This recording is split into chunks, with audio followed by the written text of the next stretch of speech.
বন্ধুরা, লেজা খেতে চেয়েছি, তাই তোমাদের দাদাভাই আজকে আমার জন্য অনলি ফর আমার জন্য মাছের লেজা এনেছে। আমার জন্য করে নিয়েছি, দেখো, আলু মটরশুঁটি দিয়ে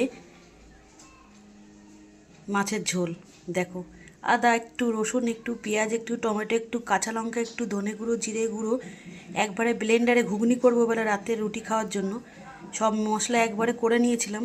তার থেকেই অল্প মশলা নিয়ে কড়াইতে মটরশুঁটি, আলু ভেজে নিয়েছি আগে ভালো করে, তারপর মশলা দিয়ে ভালো করে সাঁতলে এই দেখো গরম জল দিয়ে, আর আগে তো মাছ ভেজে নিয়েছিলাম লাল করে, মাছটা দিয়ে ভালো করে ফুটিয়ে নামিয়ে নিয়েছি। এই হালকা ঝোলটা বন্ধুরা আমার যে কি ভালো লাগে গরম ভাতের সাথে, আর কিচ্ছু লাগে না। দারুণ গন্ধ বেরোচ্ছে, তোমরা দেখে বুঝতে পারছো।